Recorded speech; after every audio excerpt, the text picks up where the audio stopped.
Kung ating mababasa ang lumang tipan, makikita natin dito ang isang Diyos-Diyosan na nagngangalang Baal. Siya ang isa sa mga pinakasikat na Diyos-Diyosan na naitala sa banal na kasulatan.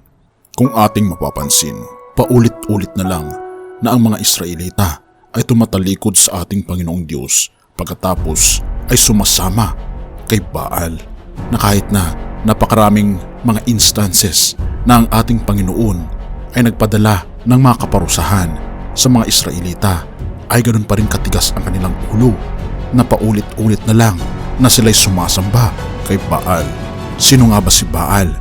Bakit nga ba paulit-ulit na lang na bumabalik ang pagsamba kay Baal ng mga Israelita hanggang sa panahon natin ngayon, na kahit na ang mga Kristiyano ay paulit-ulit din na sumasamba kay Baal?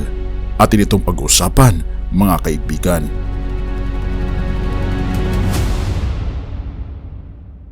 Ang pangalang Baal ay ang supreme god na wino-worship noong panahon ng mga Israelita. Ito ay nag-originate sa ancient Canaan at ancient Phoenicia.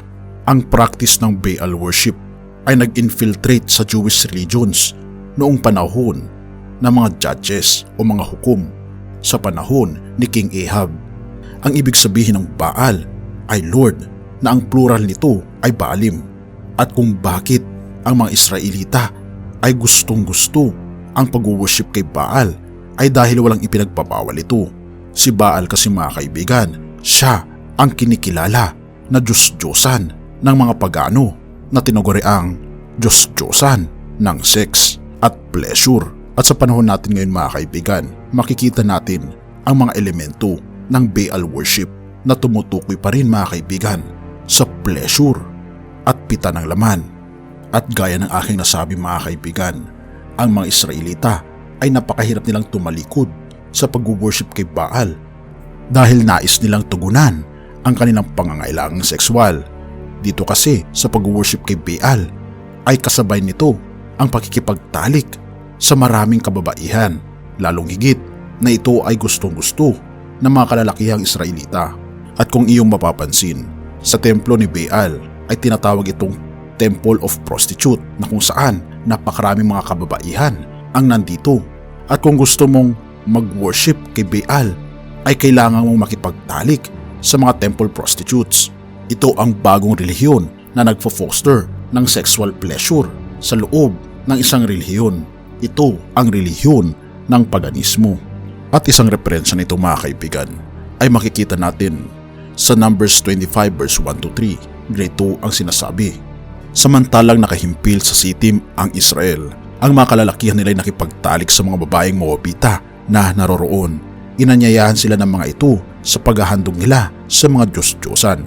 Ang mga Israelita ay nakikain sa mga atang na iyon at sumamba rin sa mga Diyos-Diyosan doon. Sumali sa pagsamba kay Baal Peor ang mga Israelita, kaya naggalit sa kanila si Yahweh. Ito ang relihiyon ni Baal.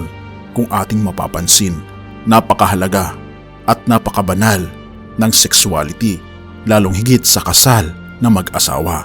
Regalo kasi ng ating Panginoon ang salitang sex sa kanila, at ang author nito ay walang iba kundi ang ating Diyos.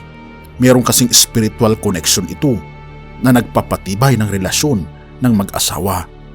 Ngunit ito'y ginagamit ni Satanas bilang isang pain sa lahat ng mga tao, ang tukso ng immorality, na kung saan ang iniisip lang ng mga tao ay ang sexual gratification at hindi nila iniisip ang consequence pagkatapos ng kasalanan kanilang ginawa.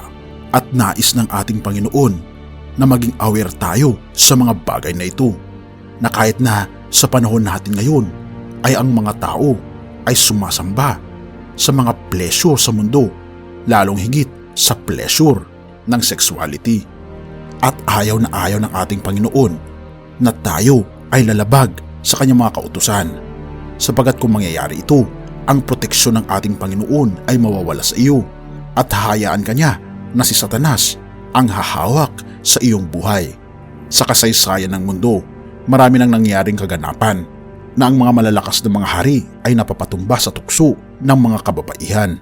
At kung tayo ay tatalikod sa 10 utos ng ating Panginoon, ay tayo rin ay mapapahamak at hindi natin may pagkakaila ang mga tao mula sa panahon ng mga Israelita hanggang sa ating kapanahunan ngayon ay tumitindi ang kanilang mga kasalanan na umaabot na hanggang langit.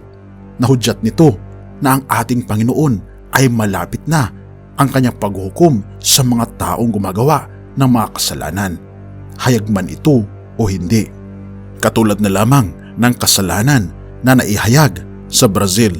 Alam niyo ba mga kaibigan, bago pa ang Demon Festival na halos taon-taon na nangyayari sa Brazil, ay nagbigay na ng babala ang ating Panginoong Diyos sa pamamagitan ng pagkikidlat sa napakalaking imahe ng sinasabi nilang si Kristo daw sa bundok sa Brazil.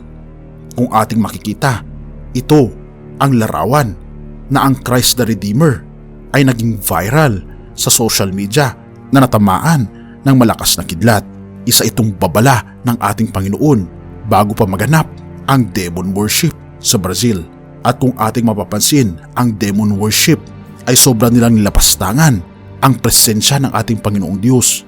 Ibinida nila ang mga magagarbong mga floats na tumutukoy sa pagkademonyo ni Satanas na very proud pa sila na hinahayag ito sa buong mundo. Ngunit kung ating mapapansin, pagkatapos ng Demon Festival ay nagkaroon ng matinding dilubyo sa lugar ng Brazil na kumitil ng 36 na mga tao. Sila ay namatay sa matinding baha at sinasabi mga kaibigan na ito ay pinahintulot ng ating Panginoon bilang isang babala sa mga tao sa Brazil. Hindi naman natin nilalahat mga kaibigan, ngunit kung ating mapapansin, ang pangyayari sa Brazil ay isang halimbawa ng mga nangyayari sa buong mundo. Hindi man naihayag ang pagwo-worship kay Baal. Ang buong mundo ay nag-worship kay Baal sa pamamagitan ng pagtuon ng mga mata ng mga tao sa mga makamundong bagay, dahil ang mga makamundong bagay ay nagre-represent sa Baal worship, sa kung ano ang napipili mong musika, kung ano ang napipili mo na mga pinapanood sa social media, kung ano ang iyong lifestyle. Makikita dito kung ikaw ba ay sa Diyos o sa demonyo. Dahil kung hindi mo pinili ang Diyos mga kaibigan, ay pinili mo ang Diyos-Diyosa na si Baal, ang Diyos ng mundong ito na walang iba kundi si Satanas. At lagi nating tatandaan mga kaibigan, ang proteksyon ng ating Panginoon ay sa atin kung tayo ay magpapasakop sa kanyang mga kagustuhan, lalong higit sa kanyang 10 utos. At kung tayo ay tumalikod at hindi sumusunod sa kanyang 10 utos, ay tayo ay mapipiligro dahil hahawakan tayo ni Satanas at mawawala ang proteksyon ng ating Panginoong Hesukristo. Kaya naman ang mga nangyayari na mga kasamaan sa mundo ay hindi kagagawan talaga ng ating Panginoong Diyos, kundi ito ay kagagawan ni Satanas dahil hinayaan natin na tayo ay nagpasakop sa mga kagustuhan ni Satanas. 2 Chronicles 7 verse 14. Ngunit kung ang bayang ito na nagtataglay ng aking karangalan ay magpakumbaba, manalangin, hanapin ako at talikuran ang kanilang kasamaan, papakinggan ko sila mula sa langit, patatawarin ko sila sa kanilang mga kasalanan at muli kong pasasaganain ang kanilang lupain. Oo mga kaibigan, ito ang sinasabi ng ating Panginoong Diyos. Kung tayo lamang ay tatalikod sa ating mga makamundong mga ginagawa at ituon ang ating pansin sa ating Panginoong Hesus, aalisin niya ang ating mga kasalanan at tayo tatanggapin niya bilang kanyang anak.